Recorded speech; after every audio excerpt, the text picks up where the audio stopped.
Bibliothécaire, si vous voulez un peu de surnaturel, vous êtes sur la bonne vidéo. Surtout, n'oubliez pas de vous abonner, cliquez sur la cloche et laissez un petit like sur la vidéo. Ça fait toujours plaisir. Et maintenant, ouvrez bien vos oreilles. Bonjour à tous, chers amis bibliothécaires. J'espère comme d'habitude que vous allez bien, que votre semaine a très bien débuté. Et l'on se retrouve aujourd'hui pour une légende. Cette fois-ci, j'ai un petit peu cherché et je vous emmène en Thaïlande avec la légende de la femme possédée du Phikaseo. La légende de la femme possédée du Phikaseo raconte comment les esprits maléfiques peuvent s'amuser à berner les humains. Phi veut dire fantôme en thaïlandais.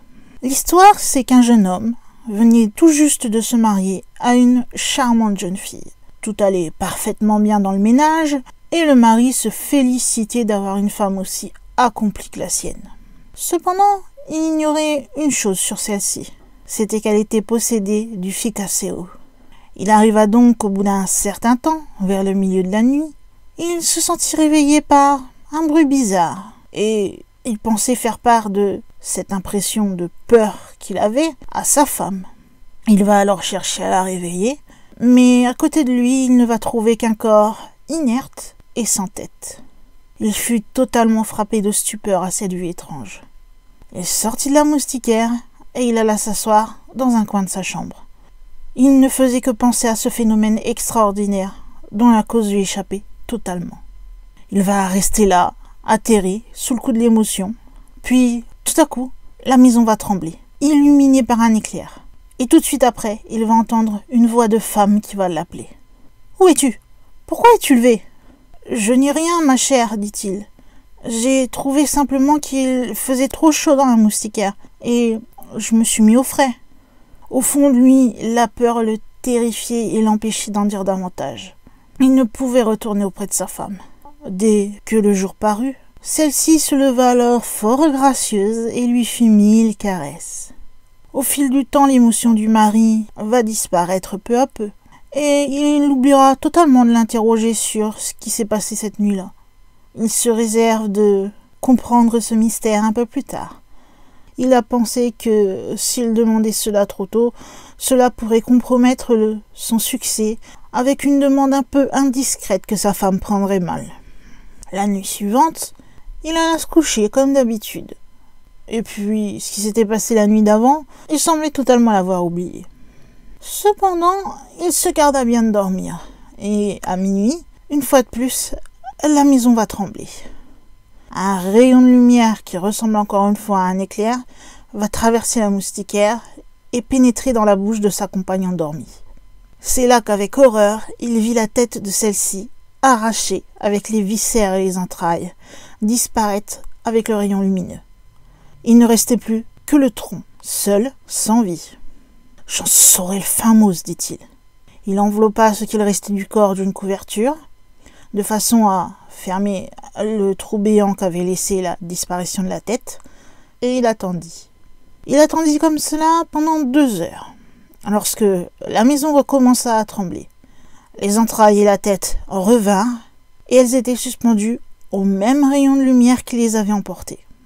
Aussitôt, une voix féminine va se faire entendre. Elle appelait son mari et le suppliait d'enlever cette maudite couverture. « Non, non, fit-il, je n'en ferai rien. Tu me diras d'abord où tu as été et ce que tu as fait. » La malheureuse va le rassurer avec ses mots les plus doux et elle lui promit de lui révéler tout, disant que comme ça elle souffrait énormément et qu'elle voulait retrouver sa position habituelle. Son mari fut alors pris de pitié et il enleva la couverture et tout rentra dans l'ordre. Sans plus tarder, la jeune femme va répondre à la question de son mari pour essayer d'expliquer ce mystère. « Je suis possédée du Phikaseo, lui dit-elle. Cet esprit, je l'ai reçu de ma mère et ne puis rien changer à mon état. Ainsi, toutes les nuits, je suis enlevée et conduite dans un lieu délicieux, plein d'ombrage et de fraîcheur, où je trouve un nombre de promeneurs qui viennent prendre part à des festins magnifiques. Tous s'amusent, mangent et boivent, puis rentrent chez eux. Quel mal peut-il y avoir à cela? Du reste, si tu veux m'accompagner, tu n'as qu'à saisir ma tête cette nuit, Aussitôt que tu verras le rayon de lumière pénétrant dans ma bouche, je t'enlèverai avec moi, et tu jouiras, comme moi, de la beauté du spectacle. » Le mari finit par se laisser persuader de ce que venait lui dire sa femme. Le soir même, dès que l'éclair fit son apparition, il saisit la tête de sa femme. Et tous deux furent ainsi enlevés et déposés dans un délicieux jardin au milieu d'une foule de gens, tous en habits de fête. Une clarté vive comme celle du jour illuminait le parc, coupé de belles allées, sur les bords desquelles se dressaient des tables enguirlandées, surchargées de mets les plus exquis. Les promeneurs, qui étaient nombreux, s'asseyaient à ces tables. Ils mangeaient et buvaient selon leur bon plaisir. Les deux époux prirent également part au banquet, et après s'être bien divertis, ils furent ensuite ramenés chez eux par le même rayon de lumière qui les avait enlevés. Il faut dire que le mari avait quitté à regret ce séjour enchanteur dans ce jardin. Il aurait voulu pouvoir y rester pour toujours. Maintenant, sa préoccupation n'était plus de savoir qu'est-ce qui se passait avec sa femme, mais trouver le moyen d'aller dans ce petit paradis et d'y rester. Il en parla alors avec des amis qui lui parlèrent d'un sorcier qui serait capable de lui fournir les renseignements qu'il désirait. Il va voir ce dernier et il lui conte son expédition nocturne en compagnie de sa femme. Et ensuite, il lui fit part de ce regret de ne pouvoir faire un séjour prolongé dans cet endroit où il était si bien traité. « Ce sont des mets horribles que l'on vous donne là, » lui dit le sorcier. « Vous n'y mangez que des excréments. Vous ferez bien de m'en croire et de ne plus y retourner du tout.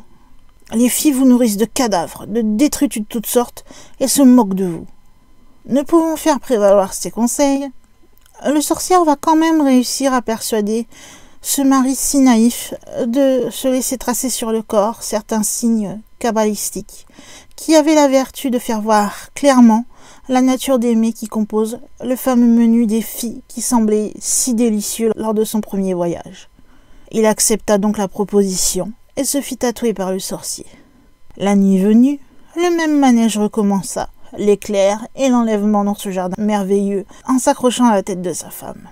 Il fut alors déposé dans le jardin, au milieu des initiés. Sa première pensée tout de suite, ce fut d'examiner les mets qu'il y avait sur la table. Grâce à l'exorcisme qu'avait appliqué sur lui le sorcier, il vit alors la réalité dans toute son horreur. Cela lui souleva totalement le cœur. Il supplia alors sa femme de le ramener le plus vite possible. Celle-ci prit alors congé des filles, et toutes deux revinrent à la maison, accrochées au rayon de lumière. De retour chez eux, le mari voulut dissuader sa femme de retourner à ses fêtes nocturnes. Il cherchait à lui faire voir l'horreur qu'il y avait là-bas, et dont lui-même maintenant était possédé. Mais celle-ci resta inflexible. « Les filles m'étrangleraient, disait-elle, et elle continua malgré toutes ses visites. Le mari va décider de retourner voir le sorcier et de lui expliquer l'état de sa femme. Celui-ci va lui conseiller de remplir de plamo vivants. Alors le plamo thaïlandais, c'est un poisson d'eau douce qui se trouve dans des étangs vaseux. Donc de remplir de plamo vivants le corps de sa femme dès qu'elle disparaîtrait, enfin tout du moins que sa tête et ses entrailles partiraient de son corps pour aller dans ce monde soi-disant idyllique. Le mari suivit la prescription du sorcier.